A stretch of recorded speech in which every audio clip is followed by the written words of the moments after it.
necessário enfrentarmos de frente esse grande problema. Então, seja bem-vindo, sem mais delongas. Agora vamos à palestra do Dr. Mônica.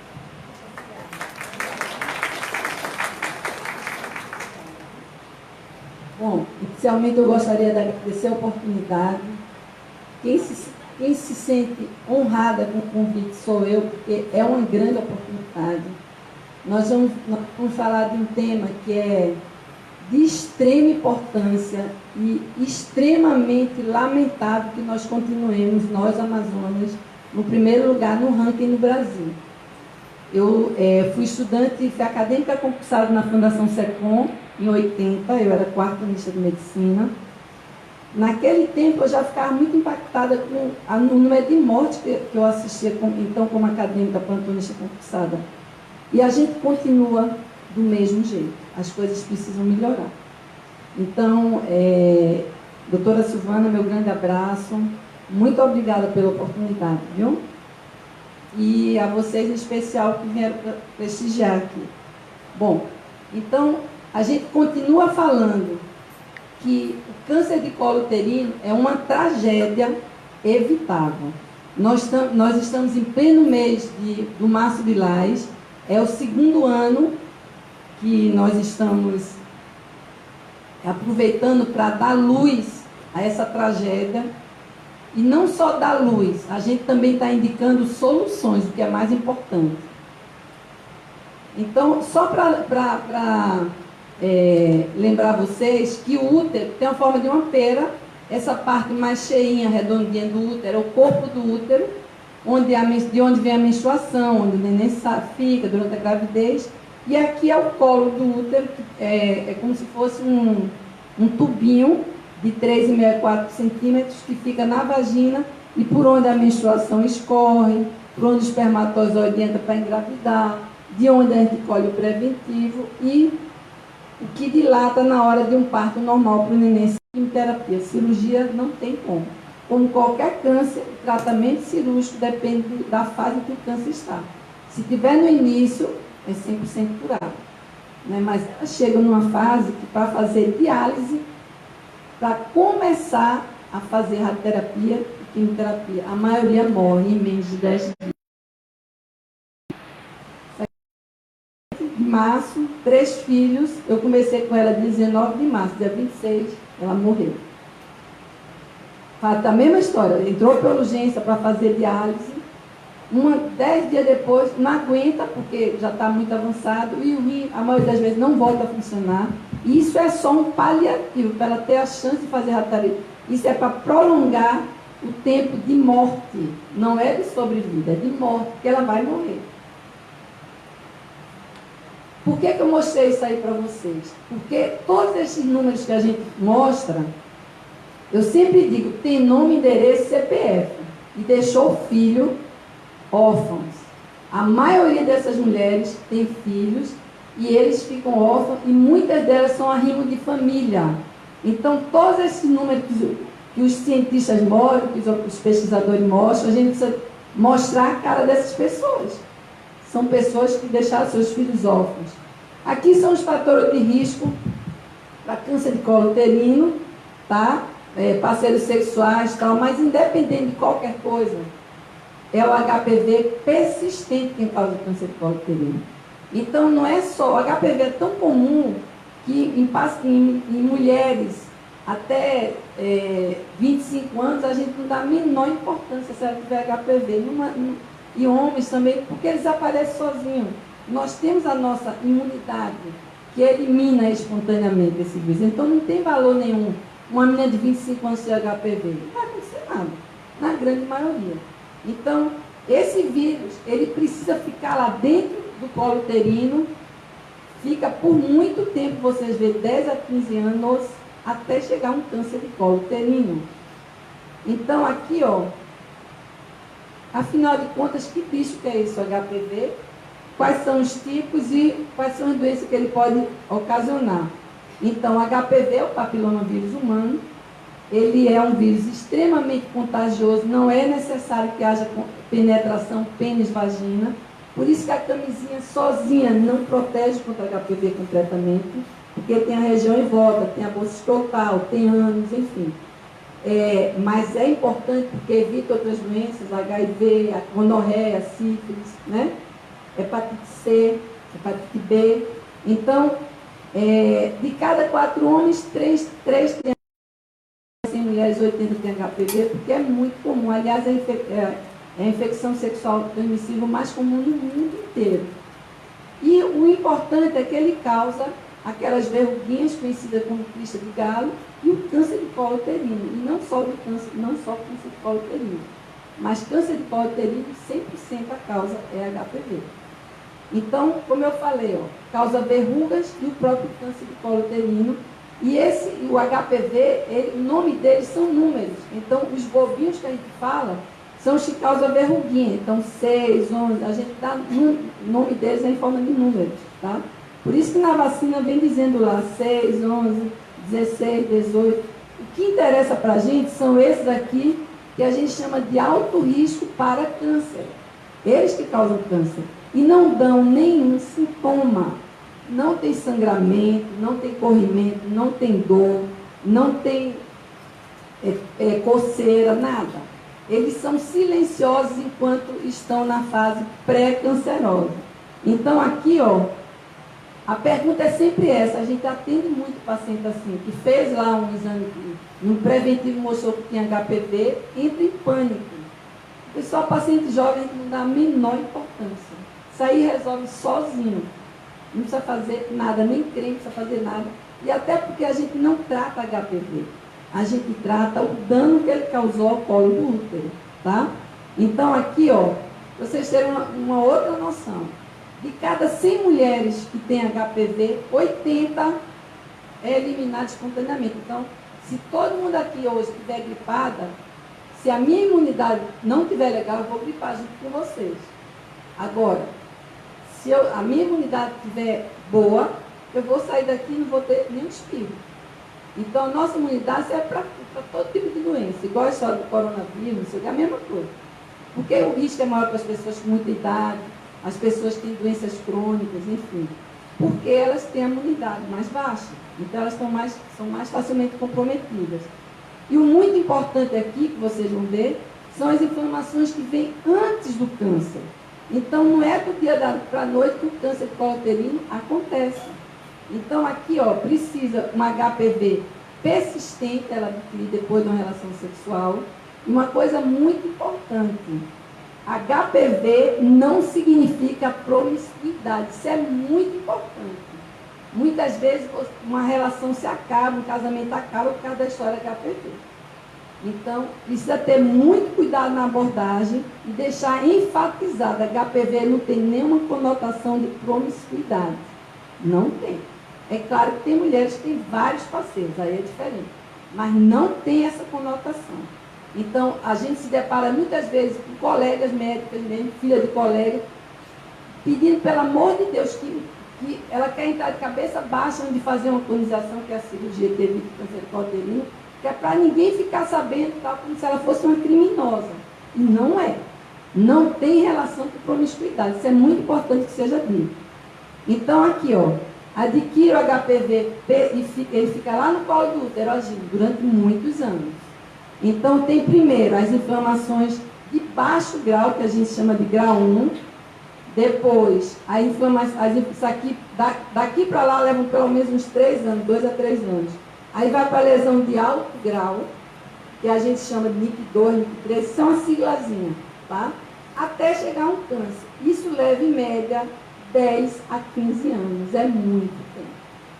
Por isso, a importância do exame preventivo para quem já iniciou sua vida sexual.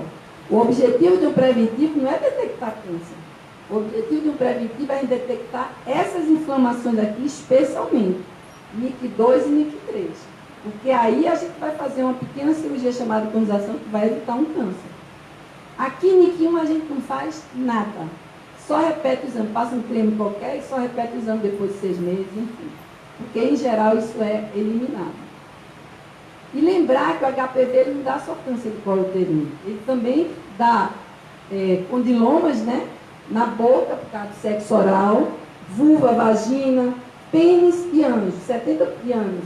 70% dos casos de câncer de ânus é por HPV. Então, aqui é um exemplo. Pênis, isso aqui é muito, muito, muito comum. Extremamente comum. O chato disso é que você cauterizar. Não existe remédio para tratar HPV. Tem que ser cauterizado. Aqui, extremamente comum. Extremamente comum. E na gravidez isso se multiplica muito por causa da questão hormonal e por causa da umidade que a grávida tem. Então, não só aí como dentro da vagina. É muito comum isso aí. Aqui no colo do útero, na boca por causa de sexo oral, boca, isso aqui tudo aqui é condiloma, né? Tudo é condiloma.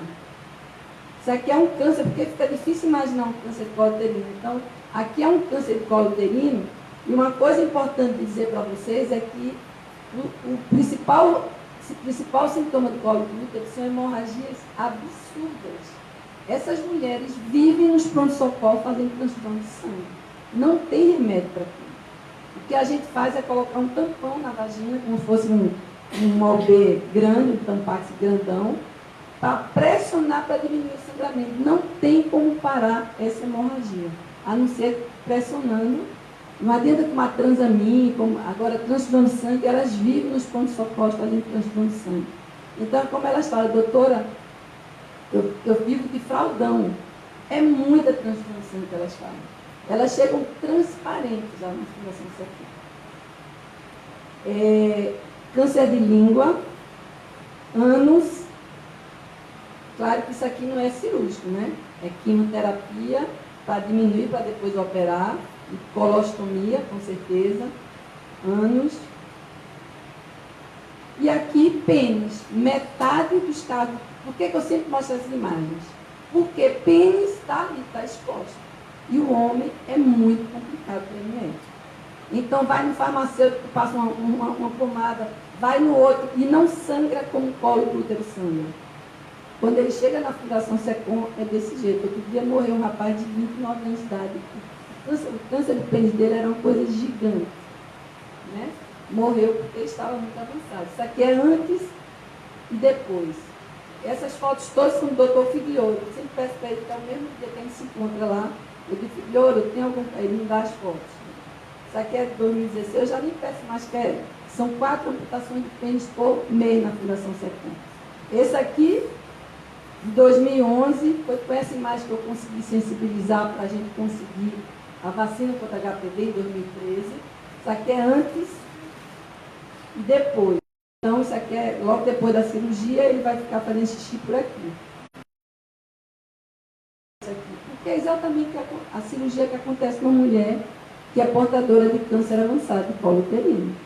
A cirurgia é interna, então ninguém está vendo. Mas é do mesmo jeito. Tira útero, um pedaço da vagina, as glândulas que tem dentro da barriga, que chama linfonóide, para saber se precisa fazer radioquimioterapia. É a mesma coisa, só que o que choca é que é externo o pênis. Então todo mundo fica desse jeito. Mas não sabe o que a mulher passou fazendo a Vertime, falando da cirurgia de esterectomia radical, para curar o câncer de colo uterino dela.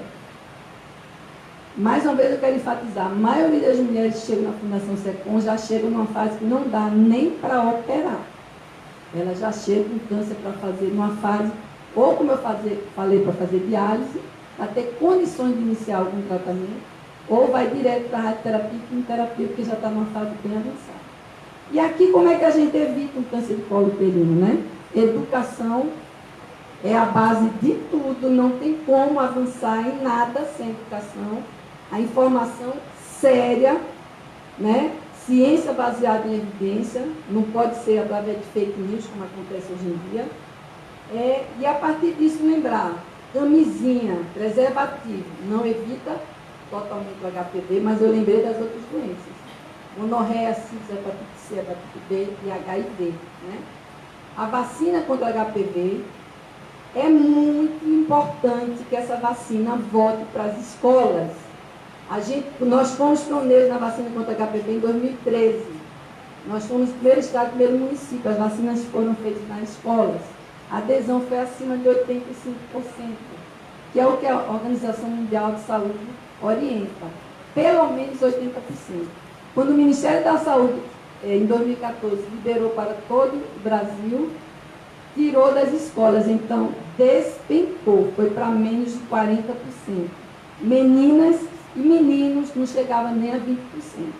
Então, por isso que de vez em quando vocês veem essas campanhas aí, porque as vacinas estavam no Brasil inteiro, não é no Amazonas só, em Manaus. Todo o Brasil, a campanha para que as meninas de 9 a 14 anos e meninos de 11 a 14 anos façam suas vacinas. Não tem conotação sexual, não vai estimular ninguém a vida sexual, não tem essas reações adversas. Todos os casos em que se falava, vocês vão ver aí, que a menina ficou paraplégica, que a menina ficou, tudo é histeria do pré-adolescente. Tanto é que a orientação hoje em dia, quando faz nas escolas essas vacinas, a menina fica sentadinha para tomar a injeção, fica ali um pouquinho, depois sai. Porque muitas desmaiavam, aí não sei o que, não está assim nas pernas, tá? Você deu exemplo. Isso é um desserviço. É muita fake news. E cola na questão cultural, religiosa, e vai nessa história. Isso é a nível mundial. E não tem jeito, é com informação que a gente vai vencendo isso, não tem fórmula mágica, né? Então, a coisa é tão... A questão da informação é de uma seriedade, que vocês terem noção, existem muitos pediatras que orientam a mãe a fazer a vacina HPV só depois que a menina menstruar. Não tem conotação, não existe.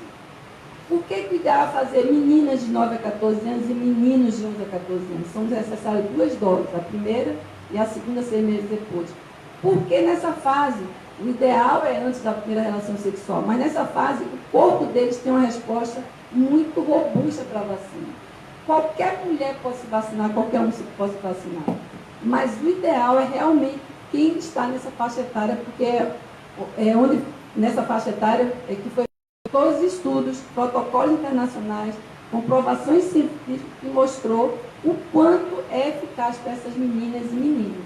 Meninos, por quê? Não é por causa só do câncer de pênis, não. É por causa do câncer de colo uterino mesmo.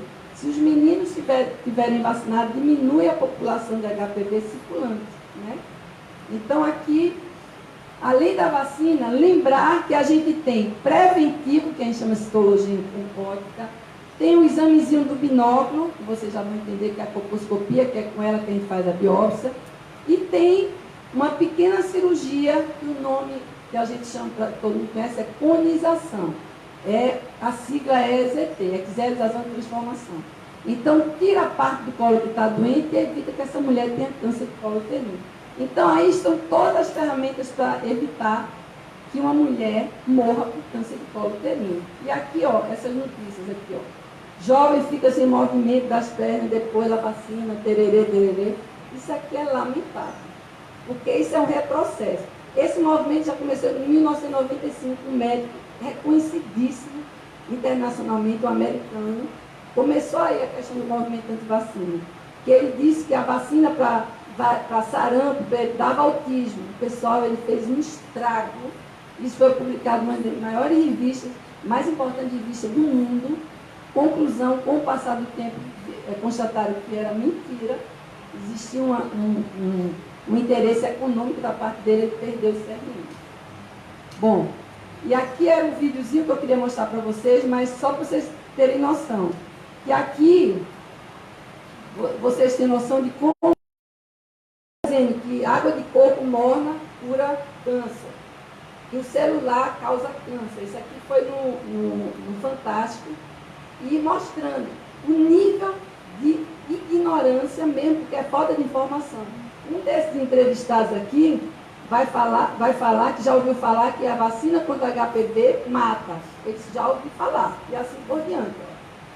Tá? E aqui ele está falando que é lamentável, porque tudo isso é fake news, é falta de informação. E esse movimento foi lançado agora em janeiro, e nós seremos a primeira geração sem câncer de colo uterino. É um movimento Brasil sem câncer de colo uterino, que vai levar muitos anos, por todas as nossas dificuldades, não é só no Amazonas, mas especialmente no Amazonas.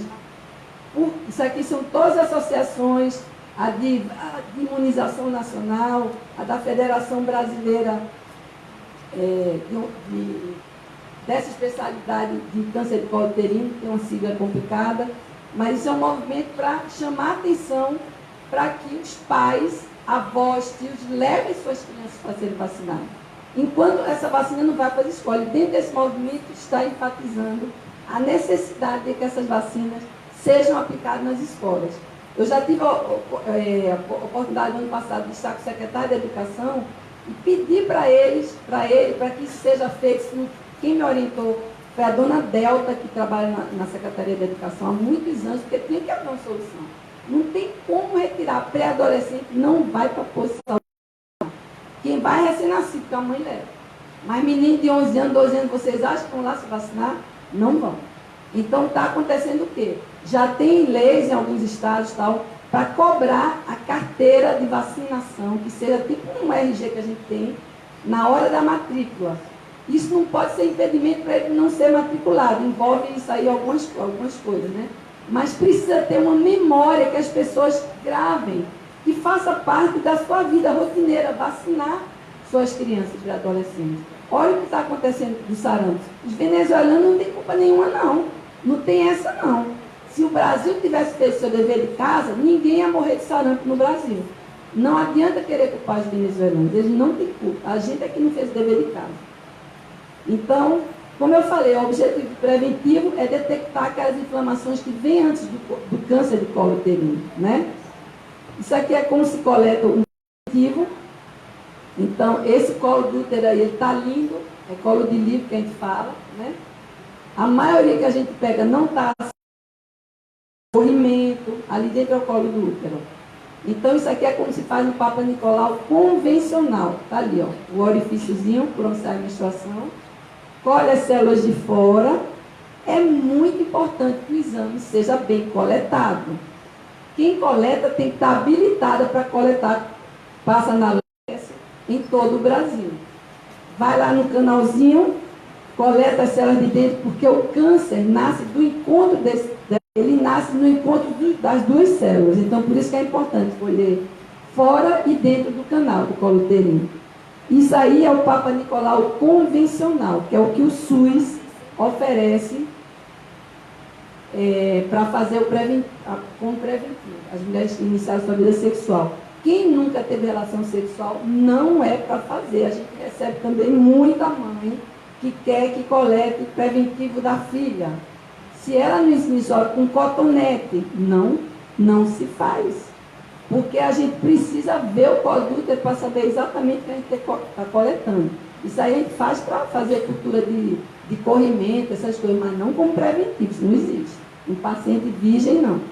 Então, a questão é, nesse exame, deu aquela inflamação que vem antes do câncer. O que é que essa mulher precisa fazer? Está ali, ela está com resultado, mas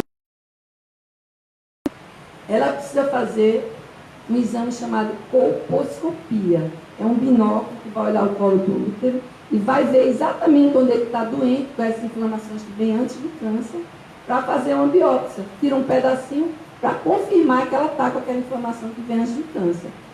Aí ela recebeu o resultado da biópsia. Está aqui, ó. Confirmou, ela está com lesão de alto grau, NIC3. O que é que ela precisa fazer?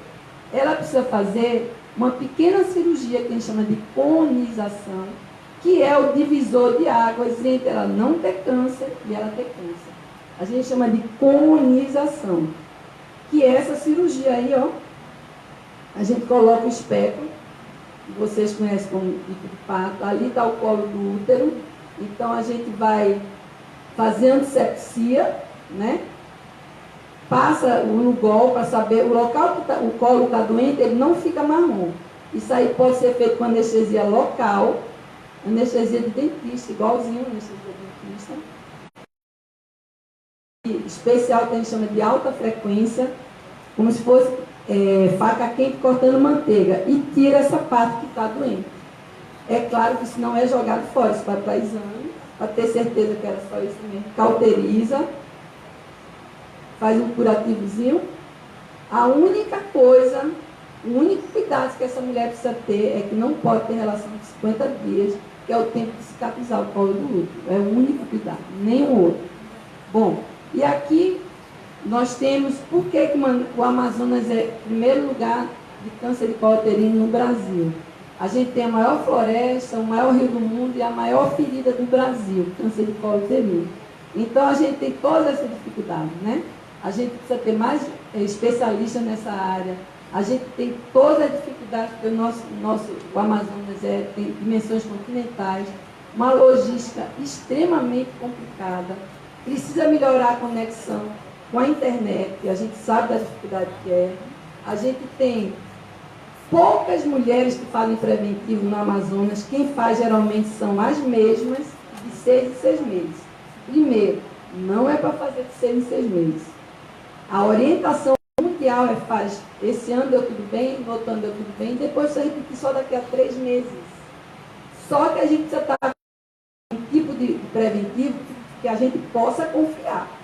Primeiro em quem coletou. A gente tem muito receio nesses laboratórios que quem colhe é técnica de enfermagem. Não pode. Quem tem que coletar é enfermeira habilitada ou ginecologista ou qualquer médico que seja habilitado para isso.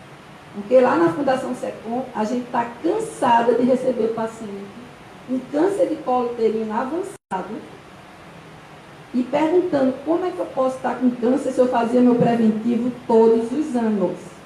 E muitas vezes você vai olhar, é um tumor enorme, não era nem para fazer preventivo. Primeiro que vai ter tanto sangue que não dá nem para concluir. A gente chama exame insatisfatório, não dá para ler, tem muito sangue. Qualquer pessoa treinada vai olhar e diz, meu Deus do céu, isso aqui é para tirar um pedacinho para biópsia. A senhora precisa de um ginecologista, PPP, não fazer preventivo. Porque lá vai dar processo inflamatório, tem muito sangue, PPP, repetir. E ela não volta para repetir. A verdade é essa, né? Então, a gente precisa, pela Organização Mundial de Saúde, a gente já falou, o ideal é que pelo menos 80% da população alvo, quem é a população alvo que a gente fala? As mulheres, pelo menos de 25 a 64 anos de idade. Sempre se questiona, nossa, mas aqui a menina começa a ter relação muito cedo, tal. A gente precisa lembrar que o câncer de colo uterino leva de 10 a 15 anos para acometer uma mulher. Claro que tem exceções, qualquer doença tem exceções. Então, outro dia mesmo eu atendi uma paciente de 29 anos com câncer inoperável. Eu encaminhei direto para a terapia e quimioterapia, 29 anos de idade. E assim vai. Então, a gente precisa que as mulheres realmente façam o preventivo, porque a maioria nunca fez uma sequer, preventivo sequer, na vida. Eu vou dar um exemplo bem simples. Um monte de funcionário da Fundação SECOM nunca fez um preventivo. Ou está não sei quantos anos sem fazer preventivo. Por quê? Porque não está sentindo nada. Eu quero enfatizar isso. Preventivo é para fazer sem estar sentindo nada. Nenhuma inflamação antes do câncer dá sintoma. Nada. É nada. Então, com medo de dar alguma coisa no resultado do exame, com medo do exame, porque o exame é chatinho mesmo, a gente não pode negar, né? Mas é necessário, não tem outro jeito. E, para vocês terem uma noção, as pacientes do SUS, elas só têm realmente funcionando para atender com biópsia lugares, todos em Manaus.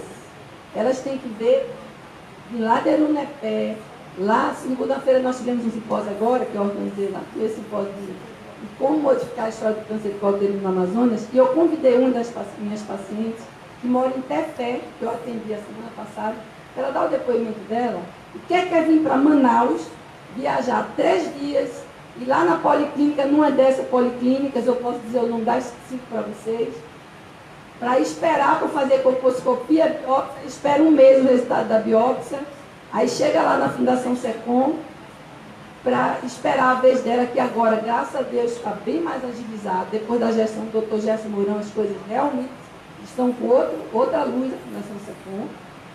Mais ágil a coisa está acontecendo, mas ainda assim, ela precisou esperar 2 meses para chegar o dia que eu fizesse a imunização dela. Porque a demanda é tão grande, e depois disso, ela precisa ser seguida por 2 anos, de 6 em 6 meses fazendo preventivo. A demanda é tão grande para a Fundação SECOM, porque só lá que faz a conização. Lá é o único centro de referência que faz conização para todo o estado. Então, esse acompanhamento dessas pacientes é por 2 anos, 6 em 6 meses, deu tudo bem, ela volta para a unidade básica de saúde para fazer seu preventivo. eu precisei fazer um documento explicando para as 5 policlínicas que, em virtude da demanda, a gente vai acompanhar durante 1 ano e ela volta não de onde ela veio, para fazer durante 1 ano o segmento e depois volta, se estiver tudo bem, para a unidade básica, porque foi a única oportunidade, a única forma que eu encontrei de deixar chegar mais pacientes para a colonização. E vocês vão ver quantas colonizações a gente fez no ano passado. Com todas as dificuldades. Então, a gente precisa dessas vacinas nas escolas e a gente precisa definitivamente mudar de Papa Nicolau convencional para citologia em meio líquido. Vocês vão ver a diferença. Que se colhe da mesma forma, mas é muito, muito, muito mais confiável. Por um motivo simples, vocês vão entender. Isso aqui eu vou pular, que é mostrando que a gente não tem estrada, né? Não tem som, eu vou pular. Então, como é que a gente pode melhorar esse quadro? Todo mundo sabe o que é essa imagem aqui. A gente precisa sair dessa catapulta, pelo amor de Deus. Não dá mais. A gente precisa melhorar com prevenção primária, que é vacina nas escolas. Prevenção secundária, que são os preventivos, sair do Papa Nicolau convencional para a citologia em meio líquido, que já existe há mais de 30 anos, e só tem em consultório particular e nos convênios. Nesse simpósio que a gente teve segunda-feira agora, eu trouxe o doutor Júlio Possato, que é ele que montou o Instituto de Prevenção do Hospital de Barretos. Lá no Papa Nicolau já foi cortado o convencional. Desde 2010, tá, pessoal?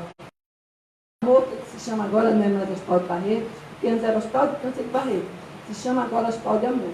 Então, lá é só citologia em meio líquido. Papa Nicolau convencional acabou desde 2010. Uma outra cidade no Brasil chamada Indaiatuba, que é uma cidade riquíssima, perto de Campinas, também não existe mais Papa Nicolau convencional. Então, com isso, as sociedades especialistas nessa área já mandaram o documento para o Ministério da Saúde para mudar para a citologia em meio líquido, porque realmente ela é muito mais sensível. Ela não deixa passar essas situações de porque tem corrimento. E a forma terciária são as conizações, aquela primeira cirurgia. Imagina que você tem o melhor método do preventivo, faz citologia em líquido, ou faz teste de HPV e tal. Aí dá lá que você precisa fazer uma conização, só que você não tem onde fazer. Não adianta. Você pode ter a melhor tecnologia que detecte essa inflamação, mas elas precisam ter onde resolver esse problema. No Amazonas, só na Fundação SECOM. E eu quero dizer para vocês que há muitos anos a minha briga é muito grande ali dentro, com os cirurgiões oncológicos, porque eles acham que não tem que ter conização dentro da Fundação SECOM. Mas são brigas mesmo. Eu sou persona não grata para os cirurgiões oncológicos por causa das conizações. E a minha pergunta sempre foi, para onde é que essas pacientes vão? Vamos colocar ela dentro de um caminhão e mandá-las para o inferno, então. Elas vão voltar aqui com câncer de colo uterino avançado. Essa briga é de muitos anos. Então, com todo esse movimento, a gente está brigando, entre aspas, para que o Estado, ou o município, o Estado no caso, tenha um outro local onde se fazer conização. Não dá mais. Em Manaus e nos municípios polos do interior, para que essas mulheres não precisem ir para Manaus. É completamente desumano. Você está batendo, está decretando essas pacientes à morte, por uma questão de tempo só. Então, como é que a gente precisa avançar? A gente precisa de pilares sólidos, de uma forma séria, parar com essa descontinuidade, que entra governo, sai governo. Aí começou os preventivos lá em Erunepé, aí o governo muda, não paga o laboratório para de mandar os preventivos, aí vem uma quarta dificuldade, além de todas. O total descréditos eu tive em São Gabriel da Cachoeira, em Vira, elas não acreditam, porque o resultado não chega, então elas não voltam mais para fazer.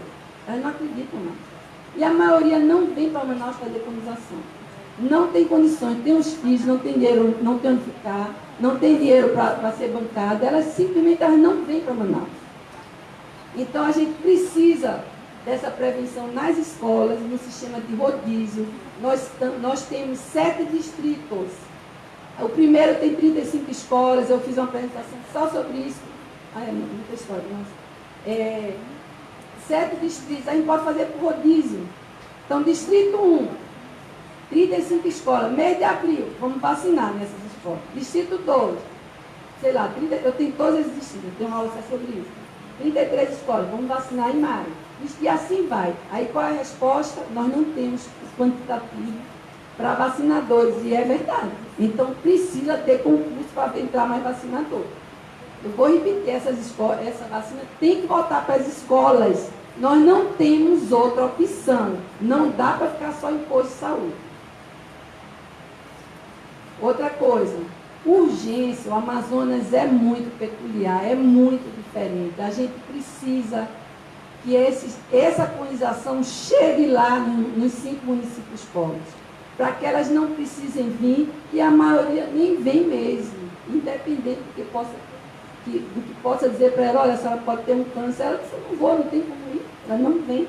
Eu vivi isso lá em Pixuna e conversei muito com elas.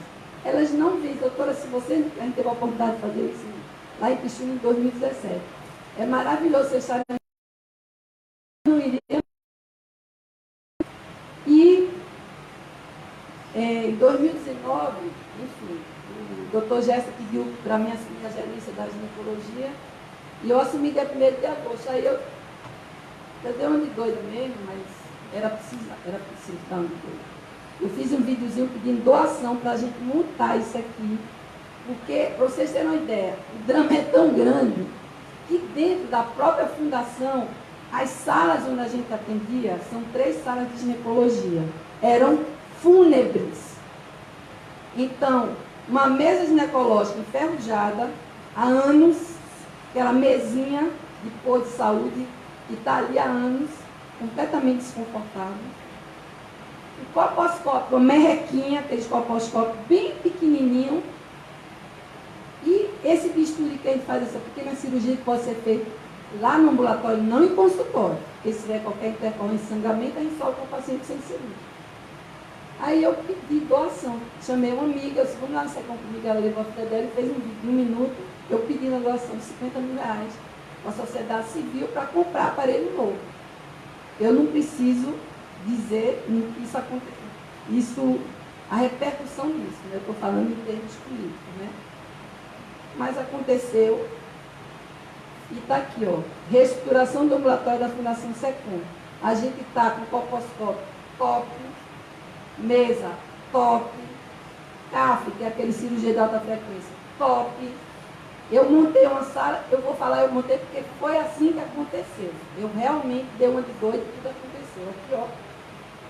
Pessoal, eu quero dizer para vocês que eu estou falando da realidade, eu não estou, enfim. De acolhimento antes e depois, essas cirurgias passaram a acontecer dentro.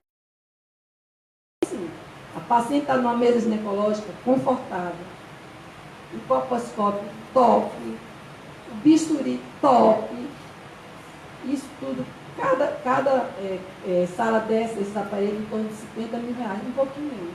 Ainda sobrou da doação, isso foi doação da sociedade civil, e teve um empresário que ele mandou buscar em São Paulo, mandou buscar de avião para me entregar. Foi desse jeito. Então, as 3 salas estão montadas e a gente passou a sair do centro cirúrgico para fazer nos ambulatórios. Eu estou falando dos meus colegas ginecologistas. Então, para vocês terem uma ideia, isso aqui foi o videozinho que eu fiz pedindo a doação. Eu fui na gráfica, pedi para fazer aqui mostrando o que era. Aqui, a mesa top, o coposcópio top, o bisturi top. É pedir para que as pessoas, acho que foi 90, pedir para que as pessoas doassem, porque a gente precisava para evitar câncer. E aconteceu, eles doaram. Com isso aí ainda sobrou 33 mil reais. Aí eu mandei fazer armário novo, vão chegar agora as cadeiras onde a gente senta, onde a paciente senta, a acompanhante senta, a nossa técnica de enfermagem senta decente. porque aquilo dali era inclusive insalubre, né? Então, com isso aconteceu, foi doado. E aqui está, ó, a gente mandei fazer isso aqui, ó. Tá vendo as cadeirinhas do Lais, as poltronas? É uma salinha que elas passam em 4 cadeirinhas, que era o espaço que a gente tinha. Onde elas ficam antes do procedimento, lá na triagem, um vídeo informativo para elas entenderem o que é colonização, porque elas chegam no SECOM apavoradas. Mesmo que explique, mas falou SECOM, nossa, eu estou perdida, eu estou com câncer. Elas já chegam todas pedindo para tirar útero, todas. E não é necessário com essa informação que é cancerosa. Então, o que é que aconteceu? Na triagem, eu pedi doação das TVs, consegui no governo, eu mandei fazer esse vídeo, elas ficam assistindo na triagem, recebem a cartilhazinha sobre tecnização, fica nessa salinha antes de fazer o procedimento. Então, fica nervosa, fica, mas ela é recebida, acolhida de uma forma humana. Isso é acolher o paciente. E não da forma como acontecia há anos, por causa da questão que era esquisita mesmo. Eu chamo de fúnebre, que era assim que era. E aqui os aparelhos, ó. Isso aqui foi o representante de um dos doadores. Mesa nova, isso aqui, o coposcópio novo e o CAPzinho novo. E aqui, com tudo isso que está acontecendo, e o doutor Gerson, ele realmente a gente trabalha desde 1991 na Fundação SECOM. Então, ele além de ser um cara que tem uma sensibilidade muito grande para quem está precisando ser atendido na Fundação SECOM, tem um olhar muito diferenciado de que, ao invés da gente estar atendendo essas mulheres chegarem dessa forma, por que a gente não evita isso? Se a gente tem todas as ferramentas, né? Então, aqui eu já posso dizer, porque eu participei da reunião, isso já foi anunciado pela secretária, eu não sei esses caras, mas acho que era de junta do Estado da Saúde e tal. Lá onde é o PAN da Gilberto Mestinho, vai ser o Instituto de Prevenção. Isso aqui foi o nome que eu coloquei, tá, pessoal? Não sei qual vai ser o nome. Mas lá vai ter conização e para biópsia de mama. Então, o SECOM não vai ficar, vai continuar sobrecarregado, mas vai ter uma válvula de escape, porque a gente precisa de outro local onde faça biópsia de mama e onde faça conização, que vai ser lá onde é o Gilberto Mestinho. Então, eu chamei o Instituto de Prevenção e quem vai trazer isso vai ser Barreto. Mas a gente ainda precisa dessa questão aqui. Barreto só faz citologia meio líquido. A gente precisa mudar desse Papa Nicolau convencional para citologia meio líquido. Então, só para vocês terem uma ideia, se colhe da mesma forma, não tem diferença. Tá? Então, isso já tem, todos os consultórios médicos, a maioria já colhe citologia meio líquido, convênio, mas no SUS não tem. Precisa ter no SUS. Não interessa ter só em consultório. Então, olha, quando a gente colhe um preventivo, chega lá no laboratório, a lâmina é essa aqui, ó. Então, tem corrimento, tem sangramento. Aquele colo que eu mostrei para vocês é muito bonitinho. Não vai sangrar, mas a maioria tem uma feridinha lá, qualquer que não é nem câncer, mas vai sangrar. Então, na hora de olhar no microscópio, está assim. Então, é como se eu estivesse procurando uma tarraxinha de brinco num chão cheio de folha. Para encontrar aquela tarraxinha do brinco, que seriam as células que estão alteradas, as folhas não permitem. Agora, citologia meio líquido, olha como é diferente. A gente já colhe direto no frasquinho que tem um líquido. Lá vocês viram, coloca uma lâmina para colocar dentro do frasquinho. Aqui a gente já colhe direto no líquido. Então, evita um monte de coisas, tecnicamente aqui, que não precisa explicar. Mas olha a diferença das lâminas. Quando chega no laboratório é assim. Não tem corrimento, não tem sangue, só tem célula. Então, é completamente diferente. Aquela situação da paciente até 6 meses, como é que deu câncer? A explicação é essa, é uma questão da técnica. Tá? Então, para finalizar, no interior, o projeto veio tratar. Eu não inventei, eu copiei. Então, isso é coisa de país pobre mesmo. Então, nós somos pobres mesmo. Se a gente não fosse pobre mesmo, a gente não teria mulher morrendo de câncer de colo uterino, né? Então, veio tratar o que é. Vocês já estão vendo aqui esse binóculo e essa alcinha que é o que corta, né? Então, é para mulheres no interior e vai ter e é uma solução de impacto. Não dá para fazer em todo município, porque, primeiro, o município tem que ter um hospital, aí ele vai pegar os pacientes do município em volta, né? E o que é esse projeto? É tratar as inflamações antes do câncer, que está acusado ali no preventivo, nos municípios que a gente vai citar aqui. E a gente vai pular essa etapa da biópsia. Não tem esse negócio de fazer a biópsia para esperar, não. Com aquele binóculo a gente já sabe a área que está doente. Então vai lá com esse bisturizinho, vai lá e tira, e isso não é jogado fora, isso vai para exame. Do mesmo jeito, é uma conização simulando a fase da biópsia. Tá? Tem critérios para isso, tá, pessoal? A gente só pode fazer isso em pacientes acima de 25 anos, para que ela não tenha risco de ter parto prematuro, porque pode acontecer. Então, aqui, ó, qual que é o objetivo? Exatamente esse, evitar que as mulheres venham para Manaus para fazer essa pequena cirurgia. E como? A princípio, em forma de mutirão, mas o que é que a gente quer mesmo é que seja de uma forma definitiva, que esses 5 municípios polos, que eles tenham Itacoatiara, Manacapuru, Parintins, Tabatinga e Tefé. Isso aqui foi orientado lá pela doutora Eliana Feijó, que é uma profunda conhecedora de interior.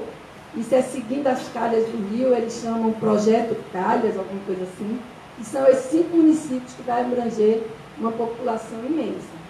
Então, isso aqui eu ia rodar um pouquinho, mas não vai dar para ter som. Mas assim, isso aqui é uma frase de Tiago de Melo, a gente sabe daqui para frente. Então ele tem um poema que chama Para os que Virão. Então está na hora, a gente precisa mudar essa história. Precisa mudar esse rumo da história. Então, para os que virão serão poucos, saber serão lutando, não tem outra forma, que não seja lutando, realmente.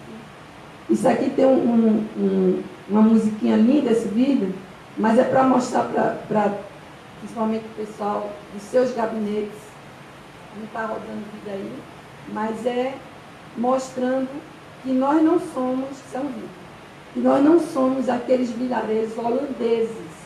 Nesse vídeo, não sei porque ele está rodando aqui, mas mostra, isso aqui é o Rio Amazonas, mostra o gigante que a gente é. Começa mostrando essa menininha brincando com as amiguinhas, e vai se afastando e mostra a imensidão que é o Rio Amazonas. Tá? Muito obrigada.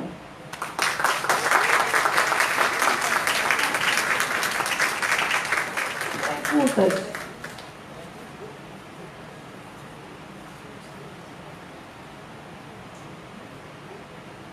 Alô. Bom dia, doutora Mônica, bom dia a todos. Primeiramente, para agradecer a sua presença aqui no Ministério Público. É mais uma forma de sensibilizar a instituição de que há necessidade realmente de se cuidar, né, do câncer do colo do útero e da mama, quer seja individualmente, quer seja institucionalmente. Né? Na última reunião a senhora não estava presente em razão da agenda, né, do Lilás, mas acho que realmente não tem outro caminho, né? A intenção é realmente levar todo esse aporte, essa expertise que você tem e chegar aos interiores, porque se Manaus está ruim, os municípios do Amazonas estão em situação realmente deplorável, com a falta de assistência mesmo, né? E a gente sabe do seu esforço, que está tentando levar, né, num projeto, numa luta, mas sinta-se abraçada pelo Ministério Público e que esse seu projeto, ele também já passou a ser um projeto do Ministério Público, para fim de que isso se institucionalize e se mude essa concepção de política dentro do nosso Estado. Né? Então, muito obrigada. Estou agradecida pela oportunidade, é muito. Tem como rodar esse vídeo? É 40 segundos. Você consegue rodar esse vídeo? 40 segundos, é lindo esse vídeo. São 40 segundos só, quem sabe mexer aqui. Alguma pergunta, pessoal?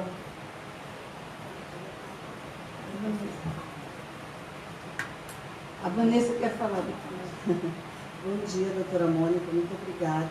Eu só queria assim, um esclarecimento mais detalhado sobre a vacina da HPV, porque no primeiro momento eram 3 doses, aí depois já falava-se em apenas 2. Então, assim, um pequeno esclarecimento. Eu, graças a Deus, pude oferecer isso aos meus filhos, ao meu filho e à minha filha, mas só para título de esclarecimento mesmo. Tá. É assim, tudo, essa questão, uma dose, 2 doses, 3 doses, tudo é baseado em estudos científicos, em protocolos internacionais. Então, quando essa vacina foi lançada, realmente eram 3 doses. Aí foram feitos estudos que comprovaram que não precisa de 3 doses, bastam 2, que a eficácia é a mesma. Então, essa vacina é segura, eficaz e ela é gratuita até os 14 anos. A partir dos 14 anos, são necessárias 3 doses, assim como as pessoas HIV positivas ou transplantadas precisam ser realmente feitas 3 doses, não uma vez só. E a tendência, ainda não está sacramentado cientificamente, a tendência é que passa a ser só uma dose. E mais, essa vacina, deixa eu só explicar uma coisa importante para vocês. Existem inúmeros, mais de 200 tipos de HPV. A vacina quadrivalente, essa que o SUS oferece, ela protege contra esses 4 que são os principais, principalmente 16 e 18. Existe o que a gente chama de reação cruzada, que protege contra outros tipos. Mas já existe no mundo acontecendo a vacina nonovalente, que são os 9 tipos, principalmente 7 que causam câncer, porque os 6 e 11 não causam. Vai se fazer da mesma forma. Já foi aprovado pela Anvisa, mas ainda chegou no Brasil. A previsão que chega no Brasil em 2022, pelo Ministério da Saúde. Mas só para vocês terem uma noção, essa vacina que existe no SUS e a mesma que existe em clínica particular, tá, pessoal? Clínica particular tem mania de dizer que é diferente. Não é. É a mesma vacina. É igual. Então, gratuitamente, vocês conseguem 9, como eu falei, 9 a 14 meninas e meninos, que também vai igualar a mesma idade para as meninas, vai ser 9 anos e 14 também, mas por enquanto 11 e 14, 2 doses, porque tudo, a primeira 6 meses depois a segunda, tá? E a dose que o menino tomou, a menina, digamos que ele não fez, vale, já está valendo, nossa, mas faz 1 ano, vale do mesmo jeito. O que não pode é fazer antes dos 6 meses, para ter a sua proteção. E, para vocês terem ideia, as meninas que fizeram essa vacina, elas não estão protegidas contra o câncer de colo uterino 70%. Por que então que a menina fez sua vacina, está protegida, quando lá na frente, a partir dos 25 anos, 23 anos, ela deve começar a fazer seu preventivo sim, mesmo que ela tenha feito a vacina. Porque existem outros subtipos que não são mais comuns, mas existem. Então ela deve fazer o seu preventivo depois que iniciar a sua vida sexual. Porque existem outros tipos que não são mais comuns, como os que tem na vacina, mas deve fazer como qualquer mulher, só que ela vai estar muito mais protegida. Com essa vacina que vai chegar em 2022, que são para 9 tipos, aí ela vai estar protegida 99% contra câncer de colo uterino. Fora do Brasil já está acontecendo, aqui são para 9 tipos. Tá? E outra coisa importantíssima que sempre pergunta, não existe dose de reforço, não precisa dose de reforço. Já fez uma vez na vida, acabou, não precisa repetir não. Só para mostrar esse vídeo aí para vocês. Olha que coisa mais linda. Tem uma musiquinha aí, mas não faz mal. Eu mostrei para os conferencistas lá do simpósio, e dizia para eles, não são aqueles vilarejos holandeses não, olha o tamanho que é o nosso vídeo. É lindo esse vídeo. Depois vai afastando, olha que coisa mais linda. E é a nossa realidade, né? É para essas meninas que a gente precisa, a questão da vacina. Olha o riozinho, né? Essa que é a nossa realidade no interior. Aí. Doutora, bom dia. Eu sou enfermeiro e fiz uma pós-graduação em urgência, emergência e ginecologia obstetrícia. Trabalho há 10 anos em maternidade. Mas eu fiquei surpresa agora, a senhora falou que na Virgem, eu recolhi muito material na não virgem, mas a senhora falou que não é o preventivo, É a coleta do material, que é outro tipo de exames? Não, então, eu estava só dizendo que é comum, às vezes os pais, as mães chegarem com a gente para coletar das meninas virgens. Não se faz preventivo em menina virgem. Não se faz, de forma alguma. Por um motivo muito simples, para a gente fazer, a gente precisa colocar esse espéculo. Então nós vamos desvirginá-la, né? Para colher, a gente precisa ver o colo do útero, porque tem que colher de uma forma correta. Então, o material de fora, e com aquela espátula e do canalzinho. Então, não se faz. O que a gente faz muitas vezes em crianças, em adolescentes virgens, é coletar material com cotonete. Então, como no ímã tem aquele buraquinho, aquele orifício por onde sai a menstruação, enfim, a gente vai por ali, sem nenhum problema, e coleta para cultura de secreção.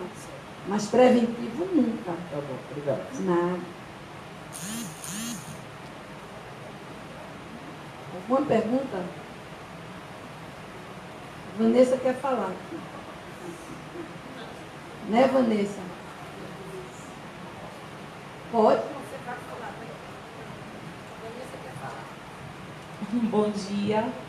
Essa sim, doutora, eu só tenho a agradecer a senhora mesmo pelo trabalho belíssimo que a senhora está fazendo, porque como a maioria sabe, eu tive um câncer do colo do útero em 2017 e graças a Deus estou aqui, só que no decorrer desse tempo, assim, várias pessoas morreram por não terem os mesmos privilégios que eu tive, né? De ter um plano de saúde, de poder ter detectado de imediato, de ter conseguido fazer esterectomia total, fiz todo o protocolo, químio, rádio e braque. Então, assim, o trabalho que a senhora está fazendo lá no FCCOM é belíssimo. Espero que realmente a senhora consiga concretizar todos esses seus projetos, no interior principalmente, porque quando a gente vai no Lar das Marias, que é o lar que ampara as mulheres que vêm do interior, lá a realidade é bem triste realmente, porque elas já vêm com uma certeza que não vai haver cura, né, doutora? Então, assim, parabéns pelo seu trabalho. Aí, como a doutora disse, o Ministério Público também está fazendo junto com a senhora e realmente, e que vai ser uma coisa belíssima. Parabéns, que Deus me permita ficar muitos e muitos anos, de ter sabedoria, paciência, para a senhora continuar lá, na luta, na batalha. E boa sorte para a senhora. Obrigada, Vanessa. Dizer assim, que realmente, só finalizando, o Ministério Público, eu posso falar, realmente está fazendo um trabalho muito sério junto aos órgãos da Secretaria Estadual e Municipal de Saúde, porque entenderam mesmo que a gente precisa de vocês. A gente precisa de vocês, o trabalho que vocês estão fazendo, doutora Silvana, realmente. Muito obrigada pelo suporte que vocês estão dando para a gente. Muito obrigada. Eu estou falando em nome das mulheres que mais precisam, né? Isso aí, na realidade, é feito para quem mais precisa. São essas daí que não tem, como a gente sabe a realidade. O interior está abandonado. Isso não é de agora, não. É de anos a fio. Anos a fio. Então, elas mesmas não acreditam mais. Nesse simpósio, que teve segunda-feira no SECOM, eu tive cuidado de pedir dos secretários municipais de saúde todos os preventivos que eu já tinha levantado o ano passado, de 2018. É assustador. 3 municípios só, estou em Manaus, 2, tem a cota, quantos exames deveriam fazer, e quantos foram realizados. É assustador. Só está vermelho lá. Manaus e mais 2, só 2 municípios que alcançaram mesmo. Todo o resto é zero. Então, a culpa é deles, não é só deles não. A culpa é dessa questão dos laboratórios. É uma descontinuidade, então. Faz o preventivo, chega em Manaus, leva para o laboratório. A Suzana não paga o laboratório não entrega o resultado. Pega porque não recebeu. Aí quebra o contrato. Aí muda de laboratório. Aí só para dizer uma coisa para vocês, essa lâmina do Papa Nicolau convencional, ela só vale por 90 dias. Depois disso ela não presta mais. por causa do líquidozinho um sprayzinho que eles usam para fixar as células. Só serve até 90 dias, depois acabou. Pode jogar fora que não presta mais. Fora a questão da umidade, é muito fundo por causa do nosso Amazonas. Então, pode jogar fora que não presta mais. Os pacientes não acreditam, eles não acreditam mais. Então, eu acho que é um pouco mais, né? Mas a questão não é só isso, é a qualidade do exame. Tem muito detalhezinho, mas o principal eu mostrei. Não fica sangue, não fica corrimento, só fica célula. Isso já existe, pessoal, há mais de 30 anos, não é novo não, entendeu? Então tem que ter no SUS. Eu esqueci, uma coisa importantíssima, eu vou você falar. O Ministério da Saúde publicou uma portaria em dezembro, vai ter citologia médica pelo SUS. Eu só estou esperando quando vai começar a acontecer, eu esqueci de mostrar aí. Tem uma portaria do Ministério da Saúde que agora vai ser citologia médica no SUS, com pressão dessa sociedade brasileira de câncer de colo uterino e tal. Agora eu não sei exatamente quando vai acontecer, lá vem a portaria, a gente está esperando, foi em dezembro. Agora, doutora, é interessante essa questão do diagnóstico, né, que nós observamos como ele é tardio. E uma das frentes, assim, que a gente vai ter que avançar muito é quebrar o monopólio, porque só tem um laboratório em Manaus. Inclusive, na nossa audiência, uma das tarefas da Suzano, avaliar o contrato que criou, que eu falei, isso aí é monopólio. Ninguém faz um contrato para uma rede imensa, de um estado todo com um só prestador de serviço. Então, avalia, porque se ele não está entregando no prazo, já é sinal que ele não dá conta. Se ele não dá conta, quebra o contrato, faz 500 contratos, mas não faz só mais com um prestador. Exato. Essa é a importância do Ministério Público para a gente, é fundamental. Vocês estão dando um suporte, é como eu vou insistir, para quem mais precisa, que são os servidores. Essa é a verdade. E tem uma coisa importantíssima aí, as peças de conização, tem a questão da patologia lá do SECOM, né? Pessoal, vocês entenderam, nós só temos na Amazonas 23 médicos patologistas. Patologia é aquele que dá resultado de biópsia. Você opera, tirou o útero, aquele que vai olhar se tem algum comprometimento e tal. Nós temos 23, metade está na universidade dando aula. Então, digamos que nós temos 13. Vocês sabem quantos...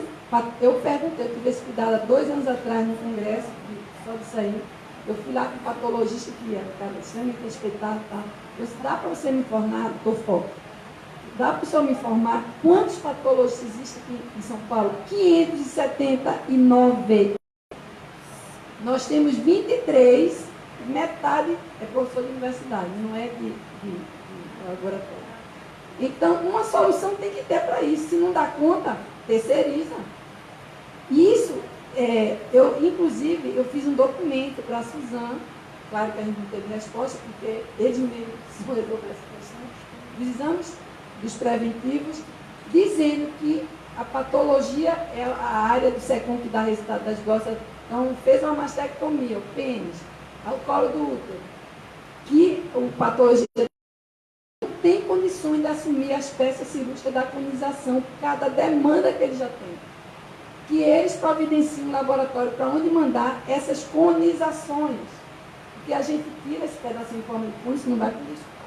A gente só vê, saiu toda a informação, realmente era só informação pré-cancerosa, o SECOM não tem condições. O SECOM já foi condenado na patologia. A gente já está com sentença pedindo multa para governador de Jaraguá. É muito. Porque não dá conta nem das peças, né? Do próprio hospital. Do próprio hospital. Exatamente. Isso aí vai se somar àquele volume e ele já está com condenação. São muitos gargalos. Então, por exemplo, essas pacientes veio tratar. Elas têm que ter um laboratório. Não dá para ficar 8 meses para receber um exame desse. Só para encerrar mesmo, nesse simpósio, conversando, acho que todo mundo já ouviu falar do doutor Henrique Prata, que é quem realmente quem. Ele não é diretor, ele é conselheiro hoje em dia, que topou leiam a história da vida dele, que é muito bonita. Ele só tem o ensino médio. Para você ver que quando a gente quer fazer a diferença, a gente faz, de qualquer forma. Em qualquer área que a gente atua. Ele, eu perguntei para ele, quanto tempo leva para você entregar o resultado de uma colonização lá no Instituto de Prevenção, que quem mantém tudo lá é SUS, diamante o tratamento. Eu estive lá com esse Instituto de Prevenção, e tudo é por doação. Tudo é doação. Quanto tempo você leva para dar uma doação? Sabe o que ele me respondeu? Mônica, qualquer resultado que precisa o laboratório dar resultado de biópsia, que seja de um útero, ou seja de um cone, que é uma peça pequena, no máximo até 48 horas. Eu fiquei em choque. Sabe o que aconteceu? Nada como a gente sentir na pele, né, pessoal? O doutor Henrique Prata fez uma biópsia de não sei o que lá, se eu fazer uma biópsia, claro. Ele que construiu, tem uma faculdade de medicina que ele construiu lá. Precisou, e não sei quanto dia não ficava pronto, ele começou assim, nossa, mas que dificuldade, quanto tempo vai levar para a minha biópsia ficar pronta? Eu não sei o que é. Tal. Aí disse, não, mas é assim mesmo, porque ele entrou no sistema, não teve nada de privilégio, não, é em torno de 30 dias, ele disse, como é que é? Os pacientes do Instituto do Amor, do Coração do Hospital do Amor, leva 30 dias para esperar o resultado de uma biópsia, ele não pode. Sabe o que ele fez? Colocou o terceiro turno. Então, funciona o laboratório. Eles fazem 350 mil citologia em meio líquido por ano. 350 mil. Porque não é só lá de Barretos. Eles têm 14 unidades externas, como eles chamam, o Instituto de Prevenção. Juazeiro do Norte, não sei o que, Campinas, não sei o que, vai ter aqui no nosso, se Deus quiser, até dezembro. Juazeiro do Norte, PP, todos os exames são eles não mandam para nenhum laboratório, são deles. Eles saem assim, tudo eles tem solução. Eles têm um déficit por mês, eu participei da reunião do Dr. Rafael, que teve aqui no segundo instituto, de 25 milhões. Faltam 25 milhões todos os meses para o Hospital de Amor. Eles não querem nem saber, eles vão faltando. Aí vem não sei de onde, dá uma doação de 20 milhões. É assim o tempo inteiro. Eu não sei como eles suportam aquilo ainda não. Então, o que é que eles fizeram? Terceiro turno. Então, de manhã, de tarde e à noite o laboratório continua trabalhando. Resolveu. Em 48 horas elas têm o resultado da colonização, da esterectomia. É uma coisa impressionante. Eu estive lá em julho do ano passado, pessoal, eu vou falar. É impactante. Tudo funciona. Tudo. E vou lhe falar, começa pelo porteiro do hospital.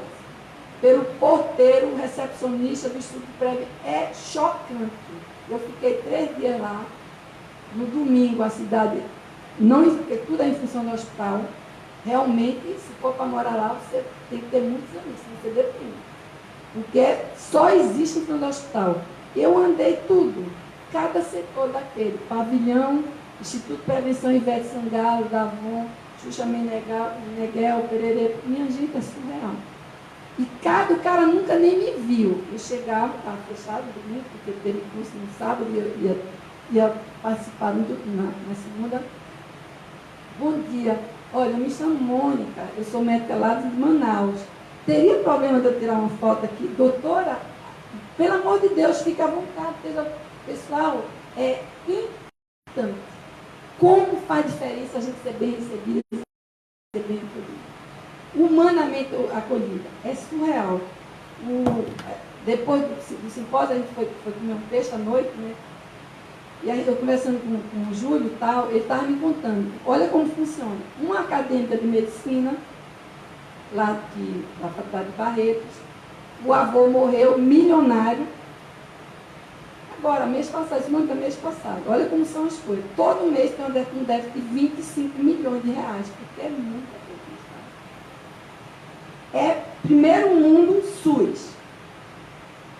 Aí, morreu, ela chegou com a gente e disse, doutor Júlio, eu tenho uma doação, muito dinheiro, meu avô, muito rico. Dou para eles 20 milhões de reais. É assim, todo tempo. Está faltando não sei o que lá, não sei o que lá. O doutor Henrique Prata liga para mim, aí chega lá, uma doação. É de Deus mesmo, né? Porque realmente E assim, eles trabalham de uma forma séria.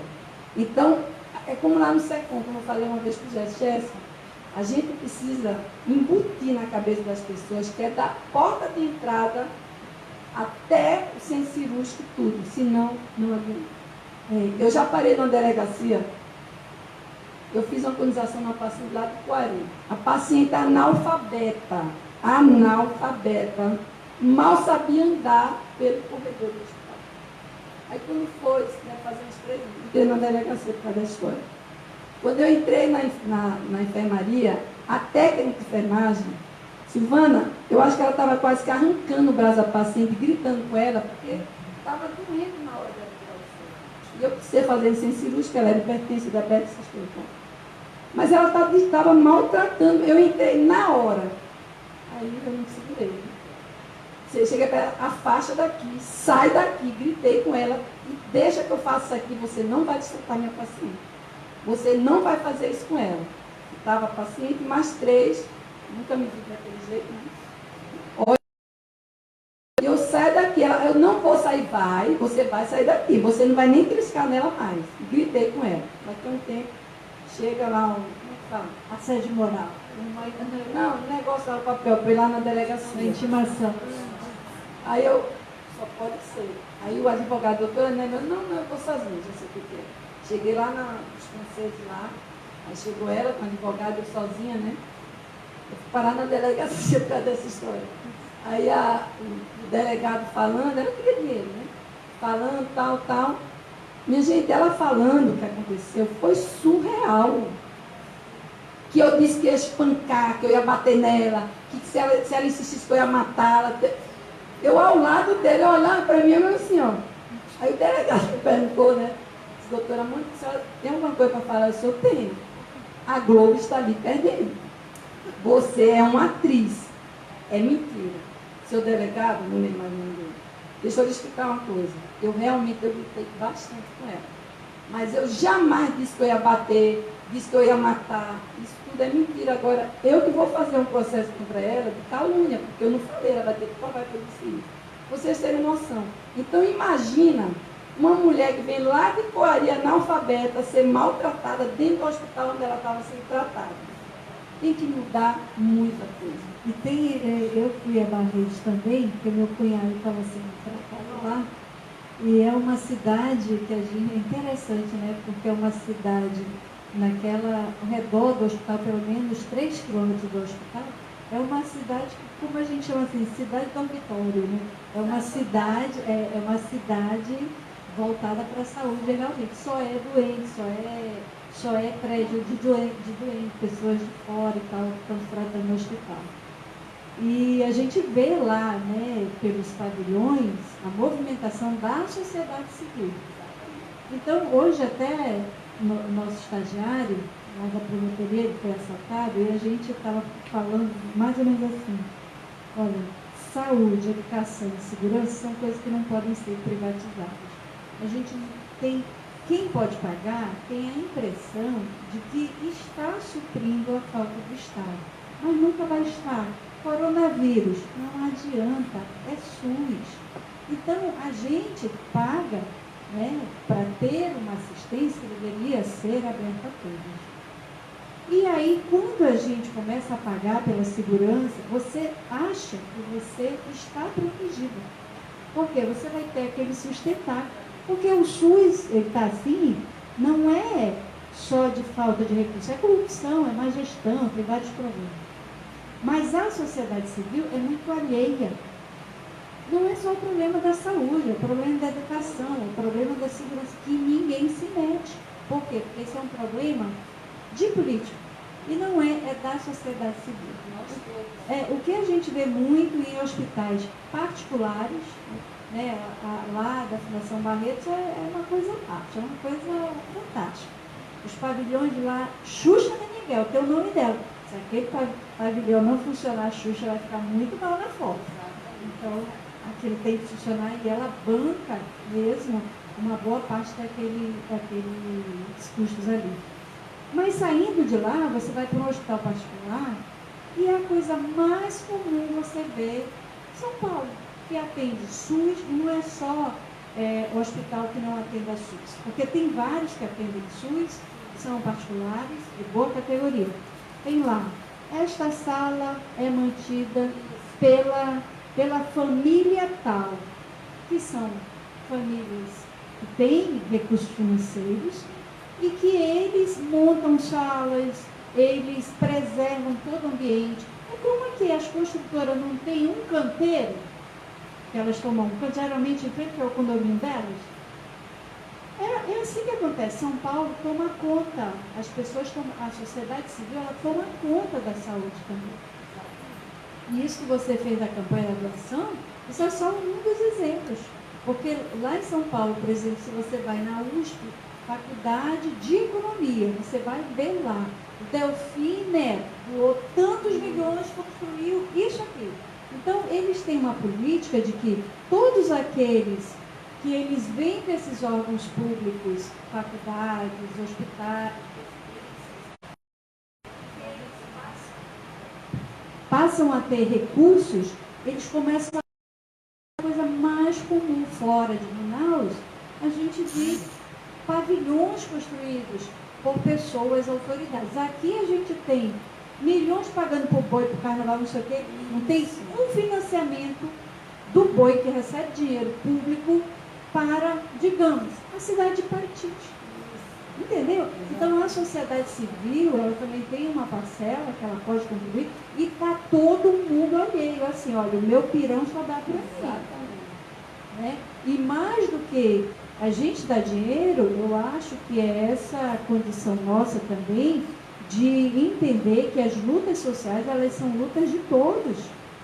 A gente tem órgãos de controle, mas a sociedade civil é muito apática com os problemas sociais. Eu não estou falando social da saúde, não. E a gente vê, por exemplo, televisão, sai hospital parado. Gente, aquilo ali que está comendo, que eu fico, tudo não te indigna. Tudo não te indigna. Aliás, se rodar um abaixo assinado, muitos não vão nem querer assinar para não ter o nome vinculado. Isso acontece em microsistemas da nossa sociedade, em todos os assuntos que dizem respeito à coletividade. Então, assim, a gente tem que mudar uma mentalidade de ver o problema social, de ver você no problema social, né, de ver este problema, alguns problemas sociais que te atingem com essa responsabilidade pessoal de você se tratar. Mas você tem que se abrir, né? Você tem que se abrir para participar como sujeito ativo de modificações que é feita na sociedade. Porque, olha, nós elegemos os nossos deputados, os nossos vereadores. O que eles fazem? O que eles estão fazendo lá pela saúde? Né? Por exemplo, o município ele já tem essa lei que obriga a apresentação da carteira de vacinação. O Estado não tem.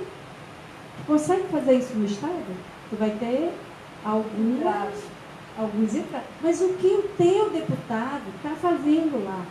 Você cobrou? Quando alguém... Entendeu? A gente costuma eleger, infelizmente, os nossos deputados, os nossos parlamentares, pela proximidade, pela amizade, não pelo trabalho que você tem. Né? E nós não sabemos, não temos consciência que nós diariamente pagamos esse preço pela má escolha.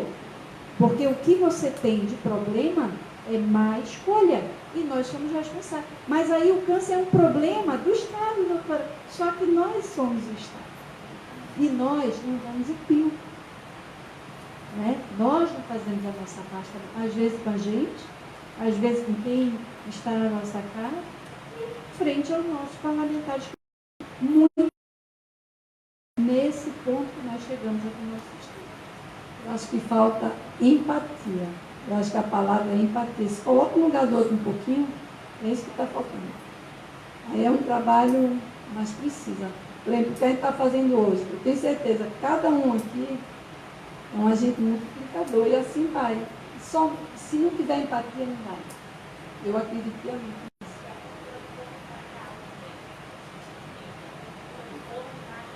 Voluntariado sério. Exatamente. Eu acho que é tempo da gente começar as coisas.